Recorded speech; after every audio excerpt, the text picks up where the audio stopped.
745년경에 유대인 출신으로 바사 제국의 아닥사스다 왕의 술관원이었던 느헤미야는 어느 날 고국의 비참한 소식을 듣게 됩니다. 당시 유대는 바벨론의 포로에서 해방되어서 1차로 귀환을 해서 예루살렘 성전을 재건했고, 그리고 2차로 귀환하면서 회복을 도모해가고 있었습니다. 그런데 바벨론 침략 때 파괴되었던 성벽과 성문은 여전히 회파되어 있었고, 그리고 본토에 있었던 백성들의 삶 또한 환난과 능욕을 당하고 있었습니다. 그 소식을 들었던 느헤미야는 조국의 답답한 현실 앞에 예루살렘 성벽이 재건되는 비전을 꿈꾸게 됩니다. 예루살렘 성벽을 재건해야 되겠다. 고국의 회복을 좀 도모해야 되겠다. 이런 마음을 품고 느헤미야는 52일 만에 위대한 역사, 바로 예루살렘 성벽을 재건하는 일을 이루어내게 됩니다. 그 누구도 예상할 수 없었고 그 누구도 상상할 수 없었던 일이 바로 느헤미야로부터 시작되게 되었습니다. 그것은 그가 기도했기 때문이었습니다. 그의 이 위대한 비전은 그냥 시작된 것이 아니었습니다. 그냥 이루어진 것도 아니었습니다. 그렇게 답답한 고국의 현실을 가슴에 끌어안고 하나님께 엎드려 기도했던 느헤미야의 기도를 시작으로 예루살렘 성벽이 재건되는 한 나라의 역사가 회복되는 놀라운 비전이 이루어지게 된 것입니다. 그렇습니다, 여러분. 아무리 답답하고 아무리 막막한 현실의 문제에 직면하고 있다 할지라도 그저 주저앉아 한숨만 원망만 내뱉을 것이 아니라, 그럼에도 불구하고 하나님 앞에 엎드려 기도하게 되면 하나님은 그 기도하는 사람들을 통해 하나님의 비전을 시작하게 하십니다. 그리고 그 기도하는 사람들을 통해 하나님은 하나님의 비전을 이루어 가십니다. 그러므로 여러분, 비전은 기도로 시작됩니다. 우리 교회가 창립 감사주일을 맞이하면서 지난 주일부터 함께 말씀을 나누고 또 지난 주간 한 주간 기도하면서 과연 우리는 어떻게 우리의 비전을 발견해야 될까? 우리는 어떻게 우리의 비전을 꿈꿔야 될까? 그렇게 우리가 하나님의 말씀을 붙들고 한 주간 기도했습니다.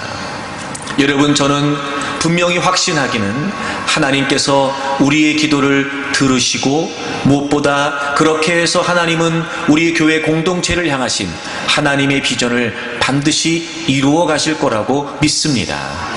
함께 기도하는 저와 여러분을 통해 하나님은 반드시 우리의 비전을 이루어 주실 것을 확신합니다. 그래서 지난주에 그런 말씀을 같이 나눴어요. 어떤 기도가 그러면 비전을 시작하고 비전을 이루어갈 수 있는 기도이겠느냐? 느헤미야의 기도를 통해서 지난 시간에 살펴봤던 내용은 무엇보다 현실에 대한 열린 의식이 있는 기도였습니다. 여러분, 느헤미야는 기도한다고 해서 그는 눈 감고 단순히 귀 막고 마음을 닫고 이렇게 기도했던 게 아니었습니다. 사실 그의 기도는 현실에 대한 열린 의식으로부터 시작했습니다. 오늘 우리가 함께 읽었습니다만 오늘 본문 2절 맨 마지막에 보시게 되면 느헤미야가 유다와 예루살렘 사람들의 형편을 물었다 이렇게 돼 있어요. 그리고 4절에 내가 이 말을 듣고 앉아서, 그리고 4절 맨 마지막에 금식하며 기도했다 이렇게 기록하고 있습니다.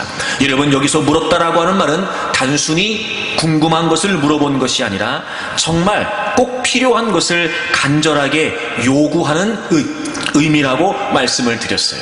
그러니까 느헤미야는 고국에 대한 소식을 굉장히 궁금해하고 있었습니다. 고국에 대한 소식에 관심을 갖고 있었던 겁니다. 그래서 그 고국이 지금 어떤 형편인지를 알기를 간절히 원했던 거예요.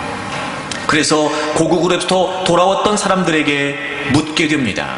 그리고 그 이야기를 듣게 되죠. 여러분, 이런 거예요. 열린 마음이 있었습니다. 관심을 갖고 있었어요. 그리고 소식을 들었습니다. 그리고 이제 직접 자기 눈으로 보는 건 아니지만 그 고국의 현실이 눈에 보이기 시작했던 겁니다. 사실 느헤미야는 당시의 신흥 강국이었던 페르시아에, 그것도 왕의 술을 담당하는 고위직 관리였습니다. 왕의 신임을 한몸에 받고 있었던, 그래서 비록 유대인의 신분이었으나 자신의 삶이 충분히 보장되어 있었던 사람이었습니다. 굳이 그렇게 조국에 대한 소식에 관심을 가질 필요가 있었을까요? 그러나 그는 그러지 않았습니다. 고국에 대한 열린 마음이 있었습니다. 열린 의식이 있었습니다. 그리고 그걸 알기를 간절히 원했습니다. 묻고 듣고 보게 된 겁니다. 어떤 형편인지, 어떤 상황인지, 그들이 어떤 문제 가운데 아파하고 있는지, 그들이 무엇 때문에 힘들어하고 있는지 물었고 들었고 보게 되었던 겁니다. 그리고 오늘 성경에 기록하기를 그가 그 소식을 듣고 앉았다, 이렇게 표현되어 있어요. 이 앉았다라고 하는 말은 모든 일상을 멈췄다라고 하는 의미라고 제가 설명을 드렸습니다. 그렇습니다. 그 가슴 아픈 소식을 듣고 그는 자신의 모든 일상을 멈추지 않으면 안 될 만큼 그 고국의 소식이 자신의 이야기였던 겁니다. 자신의 형편이었던 겁니다. 자신의 어려움으로 인식이 되었던 겁니다. 여러분, 그도 그럴 것이 열린 마음으로 고국에 대한 소식을 궁금해하고 있었으니, 열린 시각으로 고국에 대한 마음을 갖고 있었으니, 여러분, 그 소식이 자신의 이야기로 들릴 수밖에 없었던 겁니다. 그리고 그런 모든 일상을 멈추게 됩니다. 이유가 뭐였을까요? 그럼에도 불구하고 그 현실의 문제를 해결할 수 있는 힘과 능력이 본인에게 없다는 사실을 느헤미야는 너무나 잘 알고 있었던 겁니다. 그래서 그는 모든 일상을 멈추고 수일 동안을 금식하며 하나님 앞에 엎드려 기도하게 되었던 거지요. 그리고 그는 예루살렘 성벽이 재건되는 위대한 비전을 꿈꾸게 되고, 기도하는 그를 통해 하나님은 하나님의 역사를 이루어 주셨습니다. 그래요, 여러분, 비전이 시작되는 기도는 어떤 기도냐면요, 현실에 대한, 세상에 대한, 주변에 대한, 영혼에 대한 열린 의식이 있어야 됩니다. 제가 지난주에도 여러 차례 여러분에게 강조를 했습니다. 여러분, 그럼에도 불구하고 우리는 자꾸 이기적인 신앙생활의 한계를 벗어나지 못하는 거예요. 기복적인 신앙생활의 한계를 벗어나지 못하는 겁니다. 만약에 여러분, 느헤미야가 그런 한계에 갇혀 있었다면 그는 이 위대한 역사의 비전을 꿈꾸지 못했을 겁니다. 그래서 여러분, 우리는 우리의 딜레마를 넘어서야 합니다. 누구나 다 자기가 제일 중요합니다. 그럼요, 여러분. 내가 힘들면 그게 전부처럼 여겨집니다. 누구나 그렇습니다. 저도 그래요. 당연합니다, 여러분. 하지만 그럼에도 불구하고 우리를 모으신, 또 나를 이 땅에 존재케 하시는 하나님의 거룩한 비전을 발견하기를 원한다면, 그래서 우리가 그 비전을 깨닫기를 위해 하나님께 엎드려 기도한다면, 여러분, 반드시 우리는 자기 중심적인 기복적인 한계를 넘어서서 주변을 향해, 세상을 향해, 현실을 향해 열린 마음으로 하나님 앞에 엎드려야 됩니다. 그래서 지난 주일에 제가 요한복음 17장을 설명하면서 두 가지 말씀드렸어요. 하나님이 우리를 세상에 보내셨고, 그리고 세상에서 하나님의 뜻을 이루기를 원하신다고. 여러분, 그걸 잊지 마십시오. 하나님이 우리를 하나님의 백성으로 부르신 것 맞습니다. 세상에서 죄와 사단의 권세 가운데 죽어 있었던 우리를 건져주셨어요. 그런데 여러분, 하나님은 우리를 단순히 부르신 것만이 아닙니다. 부르심의 이유가 분명히 있습니다. 세상으로 다시 보내시기 위해서. 세상에서 우리를 건져내셨는데 다시 그 세상으로 보내시기 위해서, 그리고 그 세상에서 우리를 존재케 하신 하나님의 뜻을 이루어드림으로 하나님을 영화롭게 하기 위해서 하나님이 우리를 부르셨다는 겁니다. 여러분, 잊지 마십시오. 보내시기 위해 부르셨다는 걸 말입니다. 그래서 하나님은 우리를 예수 그리스도, 그 복음의 은혜로 우리를 구원해 주신 것뿐만 아니라 다시 그 복음을 우리에게 안겨주셔서 세상으로, 고린도후서 5장 먼저 18절을 보실까요? 모든 것이 하나님께로서 났으며 그가 그리스도로 말미암아 우리를 자기와 화목하게 하시고 또 우리에게 화목하게 하는 직분을 주셨다. 모든 것이 하나님께로 났다. 이 말은 무슨 의미냐면, 이제 우리가 예수 그리스도를 통해 하나님의 자녀가 된 것, 이 구원의 은혜가 다 하나님께로부터 주어지게 되었다는 거예요. 그래서 예수 그리스도로 말미암아 우리의 죄 때문에 깨어져 있었던 하나님과 우리 사이의 관계가 회복되게 되었습니다. 그뿐만이 아닙니다. 또 우리에게 화목하게 하는 직분을 주셨어요. 그러니까 우리가 하나님과의 관계가 회복됐다, 화목됐다는 건 우리만 화목됐다는 의미가 아니라 동시에 화목하게 하는 직분도 주셨다는 거예요. 여러분, 이게 무슨 의미일까요? 우리 19절을 다 같이 읽겠습니다. 19절을 다 같이 읽겠습니다. 곧 하나님께서 그리스도 안에 계시사 세상을 자기와 화목하게 하시며 그들의 죄를 그들에게 돌리지 아니하시고 화목하게 하는 말씀을 우리에게 부탁하셨느니라. 아멘. 화목하게 하는 말씀, 즉 예수 그리스도의 십자가 복음을 의미합니다. 우린 이제 예수 그리스도를 믿음으로 말미암아 하나님과 화목하게 되었습니다. 하나님과 깨어졌던 관계가 다시 회복되었습니다. 그래서 그것이 전부가 아닙니다. 이제 화목하게 된 우리에게 바로 그 또 다른 사람들이, 여전히 죄와 사단의 권세 가운데 있는 자들이 하나님과 화목하게 할 수 있도록 그 화목하게 하는 말씀, 그 복음, 그 십자가의 도를 우리에게 부탁하셨다는 거예요. 여러분, 하나님이 우리를 구원하신 건 엄밀히 따지면 먼저 구원하신 거예요. 아직 믿지 않는 자들보다 하나님은 우리를 먼저 구원하신 것입니다. 그러니 내가 구원받았다고 해서 나는 다 됐다, 나는 이것으로 충분하다, 여러분 이렇게 생각하는 건 반쪽짜리 믿음입니다. 그러니까 우리는 잊지 말아야 돼요. 하나님이 우리를 세상에 보내신다. 하나님께서 하나님 자신의 뜻을 우리로 하여금 세상에서 이루게 하신다. 그러므로 여러분, 우리가 이 땅에 존재하는 분명한 이유는 하나님의 복음입니다. 생명을 살리는 이입니다. 이제 우리는 그 직분을 맡은 거예요. 여러분 모두 예수 그리스도를 믿으시지요? 이제 여러분들에게는 화목하게 하는 직분이 맡겨진 겁니다. 그러니 우리는 늘 열린 의식을 가지고 있어야 됩니다. 우리가 있는 곳에서, 우리가 만나는 모든 형편과 상황에서, 때로는 우리를 가슴 아프게 하고 우리를 힘들게 하는 그 여러 가지 많은 상황들 속에서, 그래서 여러분 주변에 또는 현실의 세상의 영혼들의 열린 마음을 갖고 늘 우리가 그 세상을 바라보게 될 때 하나님께서는 우리가 무엇을 해야 되는지를 깨닫게 하실 것입니다. 저는 하나님께서 우리 모두에게 이 열린 의식을 주시기를 바랍니다. 여러분, 끊임없이 자기중심적인 한계를 극복하기 위해 하나님께 기도하십시오. 그리고 관심을 가지세요. 주변에, 그리고 문영혼들에게, 그리고 현실에 무엇이 우리를 가슴 아프게 하는가, 무엇이 우리를 힘들게 하는가. 그리고 우리는 끊임없이 그 문제를 끌어안고 하나님께 기도해야 됩니다. 근데 느헤미야는 현실에 대한 열린 의식이 있었을 뿐만 아니라 두 번째, 그의 기도는 하나님에 대한 분명한 인식도 있었습니다. 여러분, 이런 겁니다.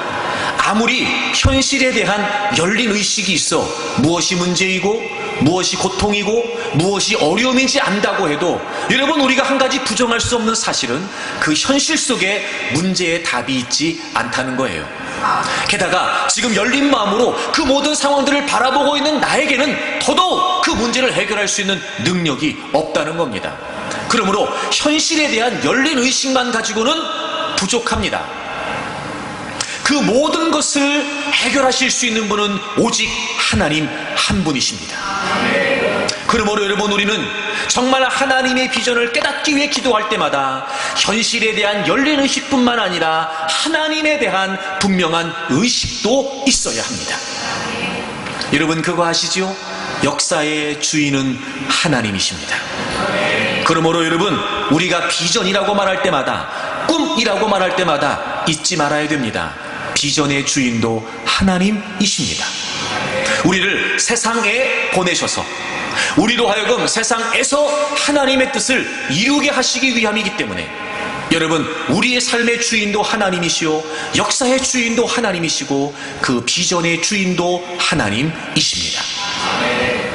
그러므로 여러분, 우리는 늘 우리의 모든 역사를 하나님이 주관해 가시며 우리의 모든 비전을 하나님께서 이끌어 가신다라고 하는 의식이 확실히 있어야 합니다. 그래서 여러분, 역사라고 하는 영어 단어가 history잖아요. 그 말이 his, 그 의라고 하는 단어와 스토리, 이야기라고 하는 단어가 합쳐진 거라고 그래요. 그래서 히스토리래요. 그분의 이야기, 그분의 이야기. 여러분, 역사의 주인은 하나님이세요. 그러니 우리가 현실에 대한 열린 의식을 가지고 하나님, 이게 아픕니다, 이게 괴롭습니다, 이게 지금 문제입니다, 이게 필요합니다, 우리가 해결할 수 없고 그 현실 속에 답이 없다는 걸 알기에 우리는 늘 하나님에 대한 분명한 인식을 가지고 기도해야 됩니다.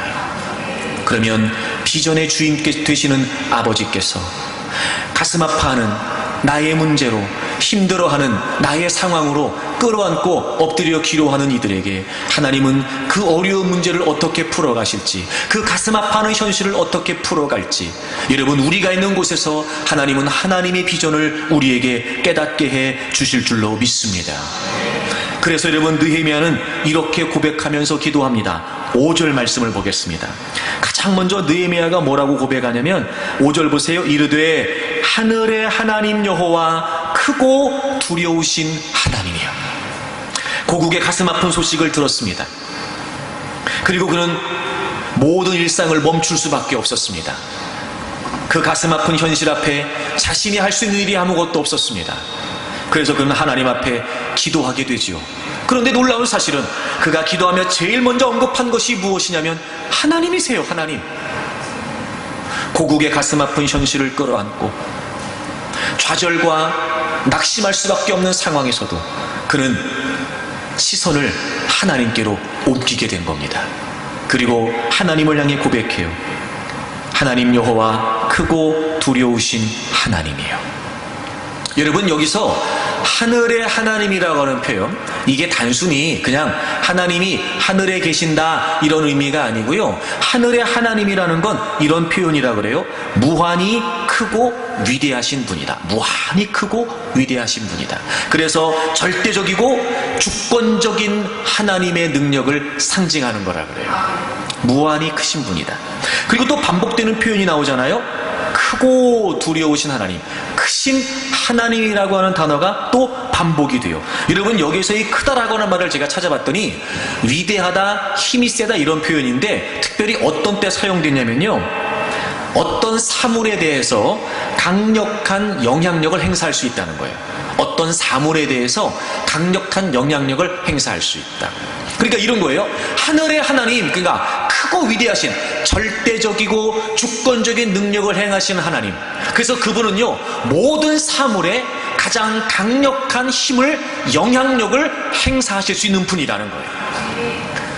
바로 느헤미야는 비전의 주인 되신 하나님을 어떻게 인식하고 있었냐면 크신 하나님, 크고 위대하신 하나님, 모든 피조물에, 이 모든 피조세계, 모든 우주 만물에 가장 강력한 영향력을 행사하실 수 있는 크고 위대하신 하나님이라고 하는 고백이 그에게 분명히 있었던 겁니다. 하나님에 대한 분명한 인식. 그렇습니다, 여러분. 하나님은요, 크고 위대한 분이세요.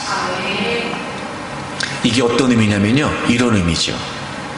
지금 느헤미야는 자신의 민족이 직면한 그 어마어마한 문제, 성문이 다 불타버리고 성벽이 다 무너져버린, 그래서 어떤 안전도 보장받을 수 없는 그 이스라엘 백성들의 힘겨운 삶의 현장. 과연 여러분, 거기에서 무엇을 기대할 수 있을까? 과연 그런 처지와 형편에 뭘 할 수 있다고 얘기할 수 있을까? 근데 느헤미야는 하나님께 그런 마음으로 기도했던 거예요. 하나님은 지금 우리가 직면하고 있는 문제보다 크신 하나님이십니다. 크신 하나님이십니다. 크고 두려우신 하나님은, 하늘의 하나님은 바로 내가 지금 직면하고 있는 문제보다 더 크신 하나님이라고 하는 의미가 담겨져 있는 거예요. 그래요, 여러분. 비전을 위한 기도는 단순히 현실에 대한 열린 의식이 아니라 하나님에 대한 분명한 인식이 있어야 되는데, 바로 그분은 우리가 직면하고 있는 모든 문제보다 크신 하나님이시라는 거예요.